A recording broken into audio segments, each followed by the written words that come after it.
I'm on an adventure in a place full of epic and intimate experiences. On my travels, I journey across the length and breadth of this warm, engaging and big-hearted land. And meet the incredible people who bring these experiences to life. Join me as I embrace the giant spirit of Northern Ireland.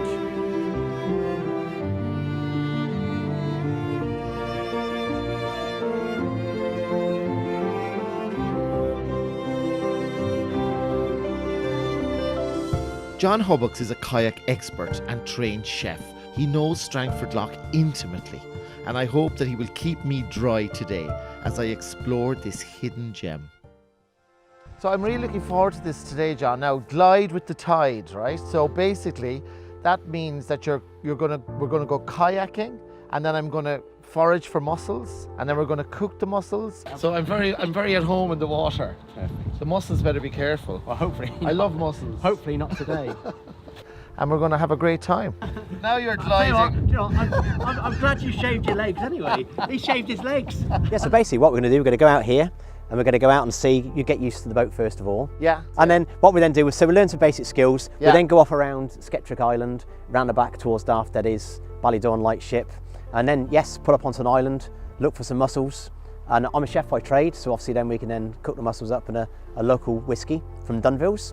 But I've also got some local foods from a local shop up the road called Indie Food. Wow, fantastic. So obviously we've got those as well. We can have a little bit of a taster of those local foods. Sounds delicious. And listen, the whole experience, John, lasts about how long? Roughly around about 3 hours. So basically from 3 hours from start to finish, we get you in a boat, we take you out for the experience, and obviously by the time we come back around about 3 hours, and sometimes it may take a little bit longer if you're enjoying it. It's a lovely warm day. We have sunshine today. Every time I come up to Northern Ireland, the sun is shining. It's fantastic. It's always sunny. Mr. Sunshine. Always sunny. Any levels in terms of people that, do you have to have any skills? I mean, you can just be a complete novice starting off? A complete novice. I mean, we take out complete beginners, so complete novice right through to the advanced. And what you find is usually those people that have done it before, actually, they're the ones that normally go for a swim. And those that have never done it before, because they're a little bit more sort of timid, they get on the boat and they take it nice and easy, and they actually enjoy the experience probably better because they've come with an open mind that they've never done it before. Well, hopefully, John, I don't go for a swim today now. Well, hopefully you don't. I'll get you out if you do. I have a good jacket on, seriously.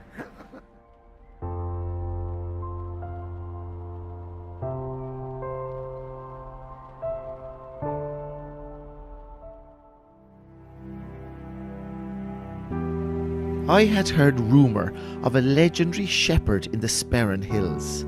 Like his father and grandfather before him, Jameson Mccloy has been tending to sheep for decades with the help of his highly trained border collies. I'm on my way to Glenshane Country Farm to see Jamesy and his sheepdogs at work. Stand there, stand there. Well, Giadich, August Fulcha, go farm Tua, Glenshane. Hello and welcome to Glenshane Country Farm. My name's Jameson Mccloy, and I'm a fourth generation shepherd to work these lands in the Sperrins. Yes. Moss, that'll do. Walk in, get in. Walk. So I'm going to give you a wee demonstration of Moss and Tess doing their thing, and sort of give you an insight into what we do here and why we've opened our doors to visitors from around the world to see what we do. And get a bit of crack, a bit of Irish humour, mixed in with hospitality. Moss, get in. Tess, get out. Tess, get out. Good girl. Woo! Wow, well done, Jamesy, that's brilliant. They didn't seem too keen to get into that pen at all. Moss here. Yeah, there's no escape now. Come on over, we'll see you, Ed. Well, Jamesy, that was absolutely fantastic. Yeah, that's really absolutely. It doesn't always work like that. It's actually quite hypnotic watching it. Like it's really cool the way you control them, and the dogs are amazing. I mean, it must take years to practice to get that right, does it? It's just a daily thing. You make mistakes, and you ever find when you're small, your parents or whoever's looking after you might have called you every name except your own name. That's what's like with the dog. Sometimes you're like getting. Oh yeah, I would have experienced some of that, all right. A lot of different names.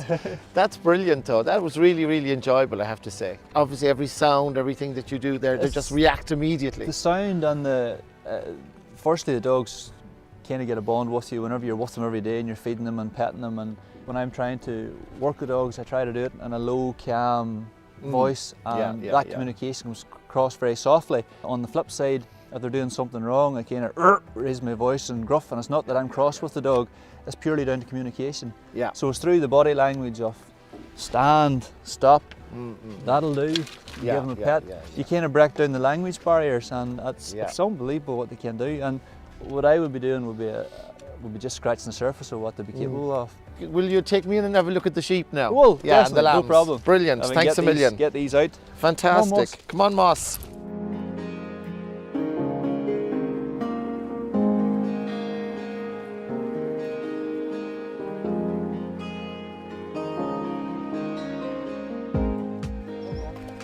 Moss here. Tess, get out. I think the sheep are trying to escape a giant spirit within. Next up, I was off to walk in the footsteps of royalty, peacemakers and presidents. It is lovely to welcome you to Hillsborough Castle and Gardens. It's great that we're embracing the giant spirit here as well. The house is over 250 years old. It was built by a man called Wills Hill, the Earl of Hillsborough. He built not just the castle, but also a lot of the village as well. He restored the local church. So Hillsborough is very much a Georgian village and a lovely castle as well. The castle is very much a home. It is a working, living residence. Not only do we welcome many visitors and guests, it is the home for the Secretary of State of Northern Ireland, and also many other guests that we welcome throughout the year. This is her residence, of course, for anybody, as we were saying, Yes. and she was here, it was on the occasion of her 90th birthday back in 2016 that she last visited here. Yes, she did a 90th birthday celebration tour, and we were lucky enough to have the Queen staying. And in fact, we have various members of the royal family staying throughout the year. 100 acres of ground. We have picturesque waterways and woodlands, so certainly a lot of peace and quiet.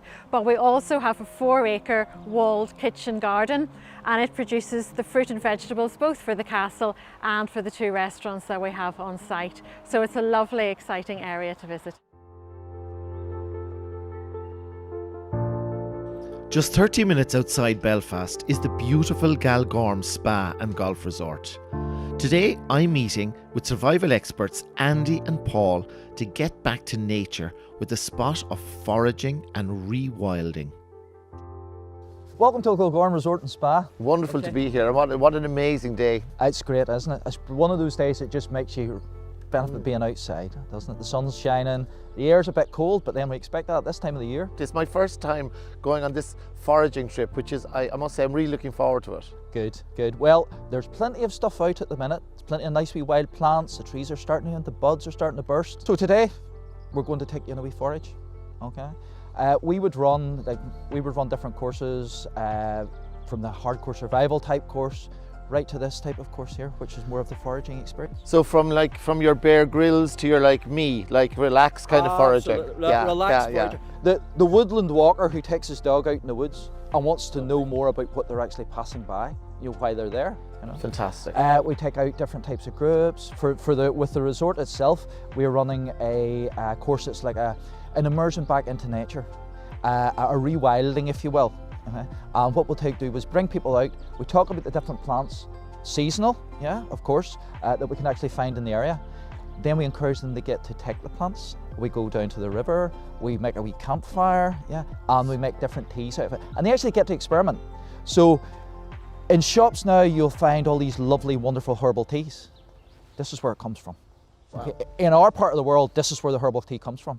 And the experimentation is up to you. So you can take a bit of this and a bit of that, and you can experiment and get your own flavour and taste. And when you realise what it is and where the plants grow, then you can progress from that and you can start taking it home with you. And that's what we want, is that people actually come out and actively use them in a sustainable way, And the more you encourage people to come outside, the more they start to look after it, and the more they start to look after it, then we can start to benefit even more from places like this. You know? Fantastic. Well, listen, I'm really excited about this. Come on, let's go. Brilliant. Let's go get foraging. Let's go foraging.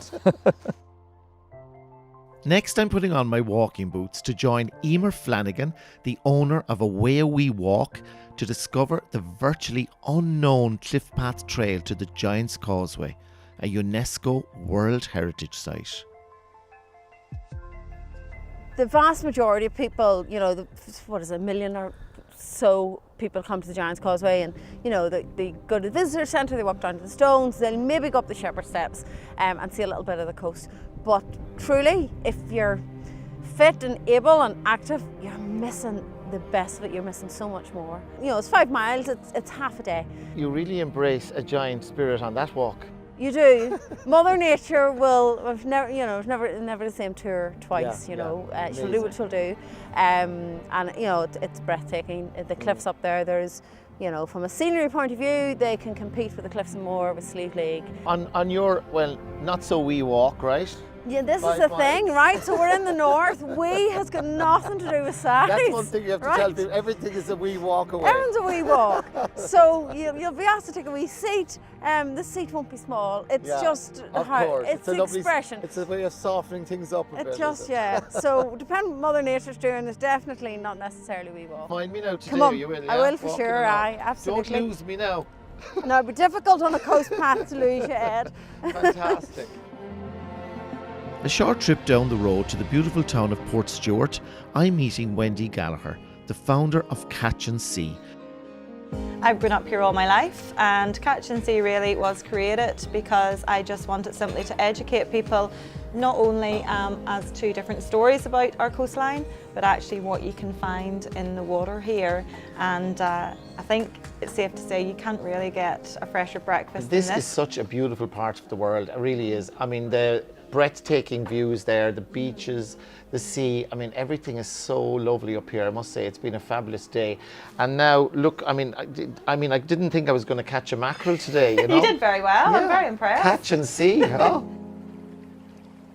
I started the business back in 2016, and the whole ethos behind it is not just to showcase our beautiful food and drink that we have here in the Causeway Coast and Glens, but to get people an opportunity to actually meet the makers, meet the people behind the produce. So the likes of today, you met our lovely fishermen who guided you through how to catch a fish. Yeah. We also do tours where we take people out to meet local farmers as well, so people can actually see and understand how our food is produced.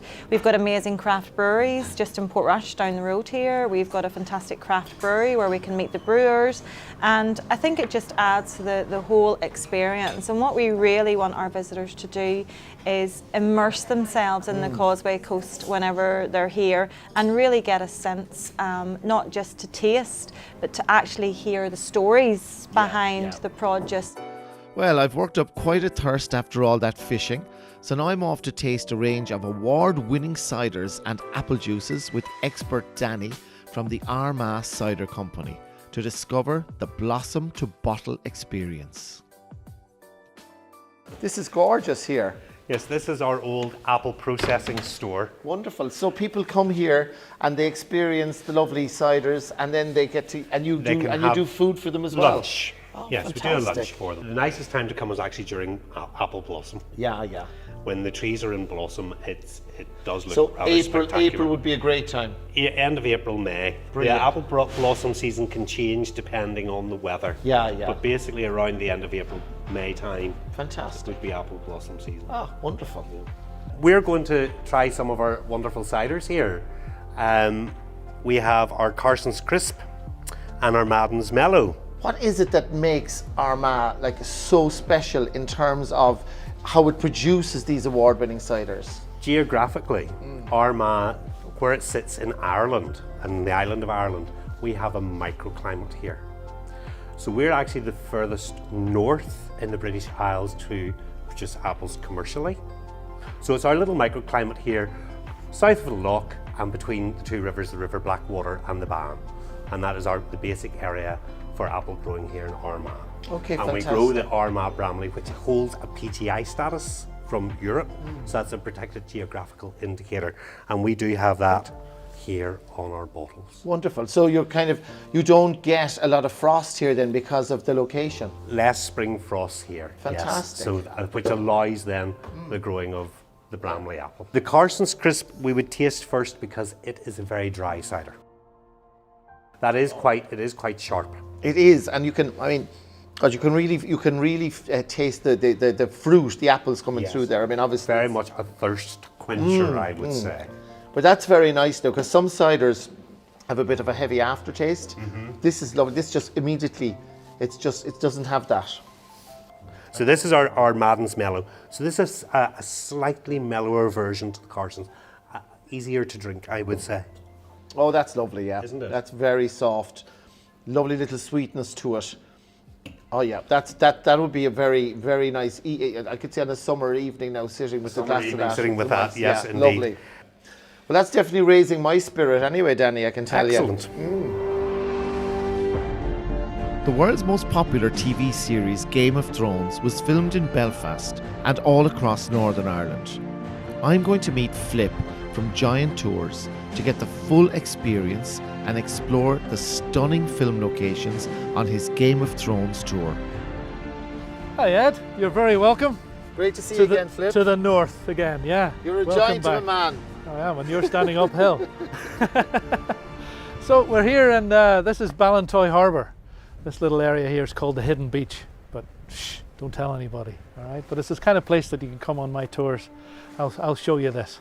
And this has been used many, many times in Game of Thrones. And then just around the corner here, behind the White Rocks, is where Varys, our local actor, Conleth Hill, who plays Varys, met his end here for treason. In terms of Northern Ireland, Game of Thrones, I suppose you could say, is one of the giants now. A massive phenomenon here, hasn't it? Phenomenon, I mean, it's an overplayed word for Game of Thrones. The two go together. It is, you know. Screen tourism has gone through the roof here. 1 in 6 people come to Northern Ireland, the north, for Game of Thrones. And then on the north coast, the Causeway coastal route, there's 1 in 3 are here for the Game of Thrones locations. You know, it's stunning. I mean, it has become a huge, I suppose they call it set jetting, right? What will we experience today now? Well, we will be at the caves in Cushendun. We then go to Murlock Bay, which was Slaver's Bay, and also a bit of Stormlands, Renly's Camp, a bit of Essos in there as well, of course. But then we've got Dragonstone. I mean, Dragonstone, I use that in my logo. It's the Fairhead Cliffs locally. And then we come to Ballantoy here. You know, these are all beautiful, stunning places, all sort of different. And you know, the location scouts for Fire and Blood Productions and Game of Thrones, putting that together, it's second to none. I mean, what they managed to find along this coastline is unbelievable. Without further ado, whether you're a dragon or a Targaryen, I guess you're going to enjoy this, aren't you? You are, So, yeah, whether let's you're head off. Stark or even some Lannisters quite like it. Brilliant. Too. So they came in here, he had a lantern, they cheated the shot a little bit, made him look like he was walking through a labyrinth of caves. At the far end where we just walked in, there was some railings and they blocked our passage. These weren't here before. And now before I go, I want to embrace a giant spirit. Hey! Thanks a million. You're very welcome. A giant man. Hey! Oh, Hey! Embrace a giant spirit.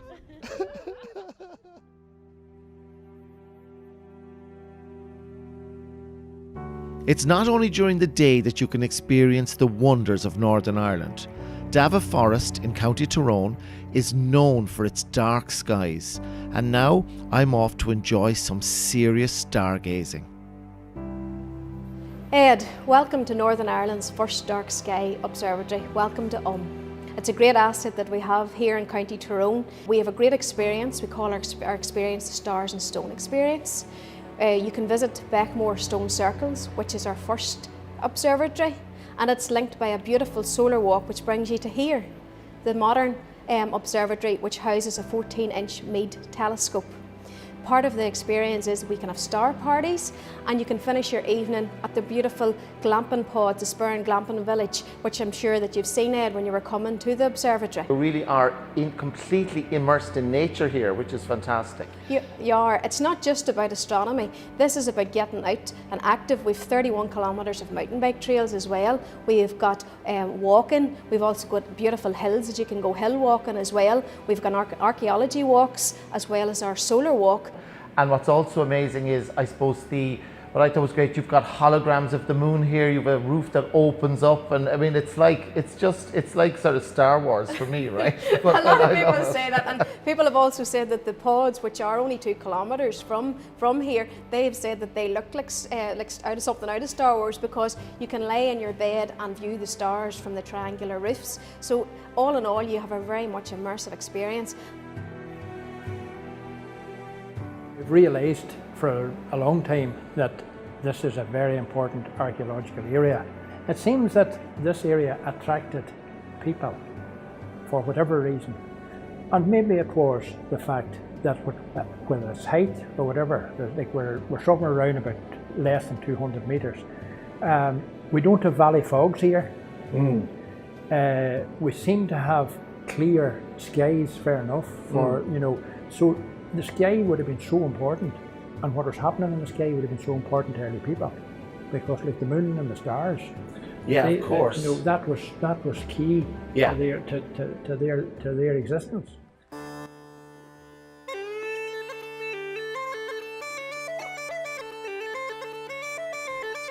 I finish up the night by joining local musicians on the Belfast Traditional Music Trail, where I enjoy some evocative uilleann pipes, tin whistles and energetic Irish dancing. We are a walking tour based around traditional music. We're based here in the Cathedral Quarter in Belfast. We have 2 professional local musicians who take our groups around the city. We tell them all there is to know about traditional music. For example, explain native instruments, explain the difference between a jig and a reel, stories about why traditional music is important in Belfast, and a little bit about the history of traditional music in the city. We also have a chance to participate. We have some Irish dance, and really it's really all there is to know about traditional music here in Belfast, and it's really good crack.